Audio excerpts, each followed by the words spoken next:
Imagine owning a cozy home in Italy for just €1. It sounds like a dream, right? But what is the real story behind these incredibly cheap houses? Are Italy's €1 houses a dream come true or a nightmare waiting to happen? We went deep on answering one question. What hidden costs are lurking behind such a wonderful prospect? Because more often than not, those are not normal real estate purchases. Maybe you, just like me, wonder why Italy's €1 houses are so cheap. There are two explanations, the official one and the real one. The official one is that many small towns in Italy, especially in rural areas, have been facing the population for decades.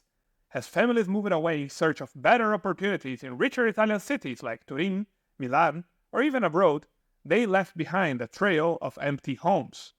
Many €1 homes are properties abandoned by family members who inherited them under Italy's forced inheritance system and do not wish to pay for their upkeep because none of them want to live in these small cities.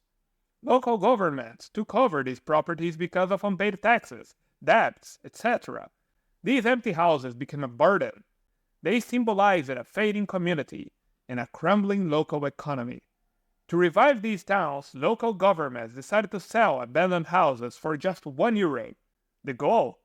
Revitalize the local economy and prevent them from becoming ghost villages. It's a local initiative, and this is why the program of €1 houses is started independently in multiple places, in towns like Musonelli and Camerata in Sicily, Nuvi in Sardinia, Laurenzano in Basilicata, Bisaccia in Campania, or Cinquefrondi in Calabria. Wait, did you notice something? Put this video 10 seconds back. Look again at the maps and tell me if you see a pattern. Saw it? Because this pattern might be the first clue to the real reason, these houses are available for such low prices. I'm talking about the fact that every single one of these towns are in the middle of their provinces, far from the coast, and in most cases, far from any major city, with little to no direct connection by land to large urban centers. And since they are small, often they have very little infrastructure.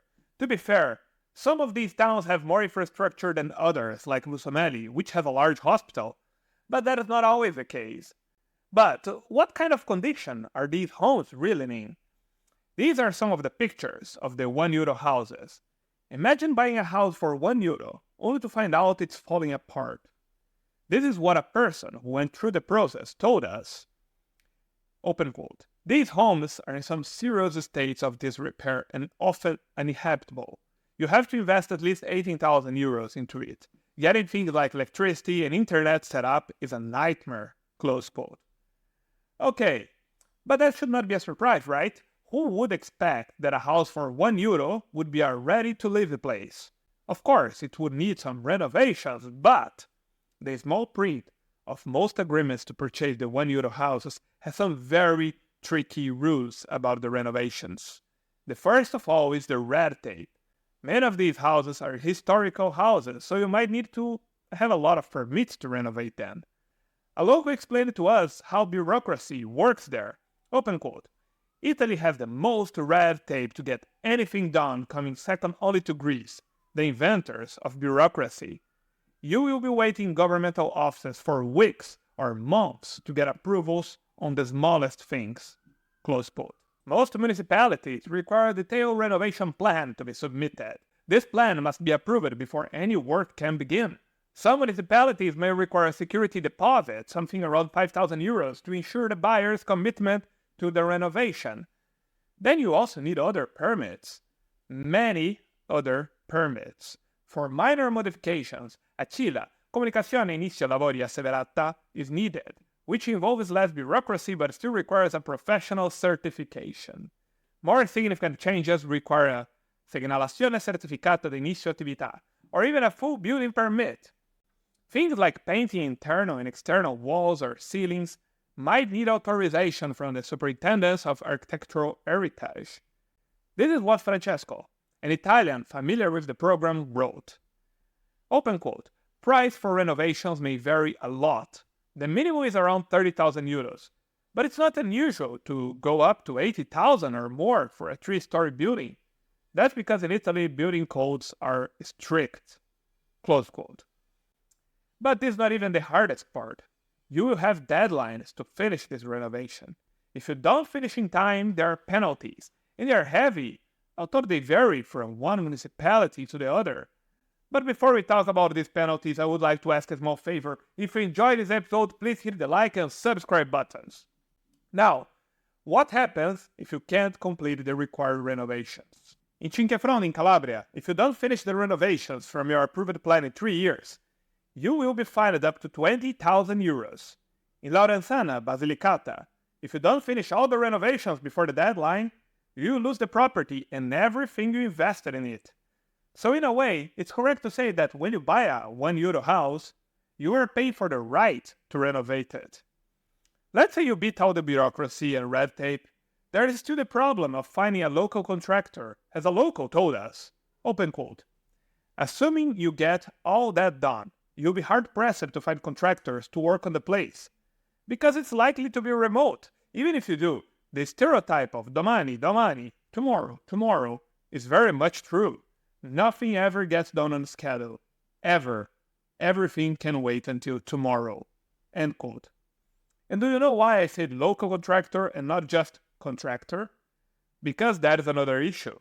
The contract you sign in the €1 house program in some municipalities demand that you give preference to local contractors. Since these towns are small, the number of contractors is also small, so they can inflate the price since you don't have much of a choice. Say that, this is not the case for every town, and many of them allow you to hire whoever you choose and offer the best price to renovate the building. There is one more tricky thing. In many municipalities, like Mussomeli, Sicily, there is not only a deadline to finish the project, but there is also another, even more dangerous deadline. You also have a deadline to start the renovations, and it is as short as 2 months after the authorities authorize your renovation plan.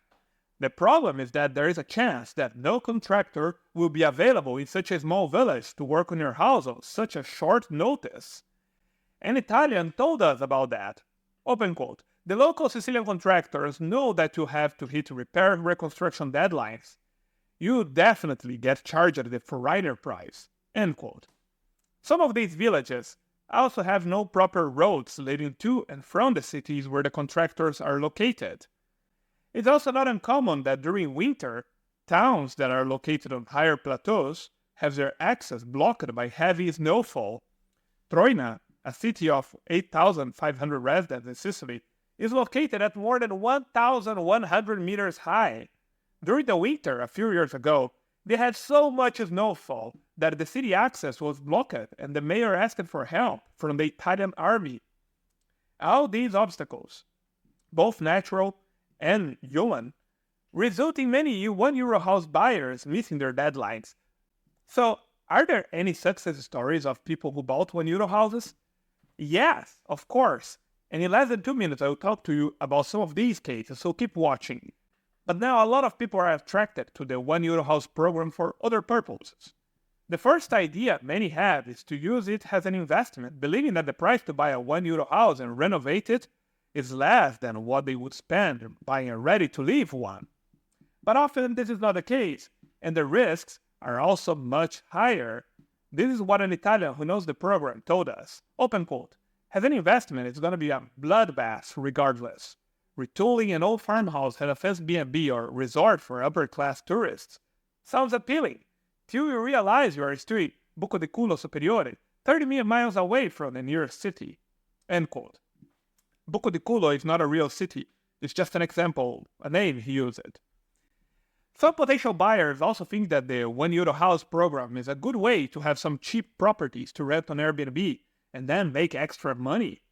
First of all, since most of these houses are in isolated villages far from major urban centers or tourist attractions, it's very likely they have a considerable demand from Airbnb users. The other issue with the Airbnb idea is that some municipalities require that you live in the €1 house after renovations are complete. Plus, Italy is less and less Airbnb friendly those days. And that makes sense, since one of the official reasons for the €1 house program is to bring new residents to shrinking towns. Other potential buyers think that the €1 houses are an easier way to obtain residence permit in Italy. But not. You can't get a residence permit on the basis of buying these €1 houses. You would need to be an EU citizen or qualify for a residence permit in Italy through other means.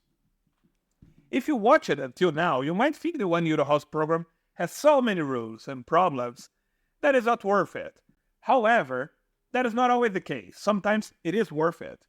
This is what another local told us. Open quote. Basically, it's a good deal only if you're a wealthy retired foreigner with money to borrow to renovate, more likely rebuild from scratch, an old cool building in rural Italy to have a buen retiro. End quote. In fact, there are multiple stories of people who indeed succeeded and are happy with their €1 houses and all the processes they went through to make it a nice place to live. There is the famous case of a €1 house in the town of Salerno, Sicily, that was renovated so masterfully that it became a documentary for BBC. Another successful story is the one from a couple from Washington, US, who moved to Italy. They bought a €1 house in the province of Agrigento, also Sicily, and renovated successfully. It's all possible, but requires good planning, attention to contract details, and possibly a local lawyer. But there is another important question. How do the local communities react to foreign buyers? This is what an Italian told us. Open quote. If you don't speak Italian, you'll be fairly out of luck for most things, given English isn't widely spoken outside the bigger urban areas. I have found English to be spoken in Italy much less than a majority of all the European countries. End quote. And this is something I always stress on nearly all my videos. But it's especially important for this case. If you plan to move anywhere in Italy, but especially to small towns, get ready to learn some Italian language, or even better, the Sicilian dialect if you're moving to Sicily. It's not that difficult, and once you start to speak it, your life will be so much better. The difference in your daily interactions with the locals is mind-blowing. In the comment section, I'll give the link for a very effective software that I use to learn languages. Now, Sicily is not the only region in Italy where you can have a good life for a low cost of living. In this video here at your left, we listed the best cities in other regions of southern Italy, in places like Calabria or Basilicata. Take a look and get surprised. Just click on the video here at your left.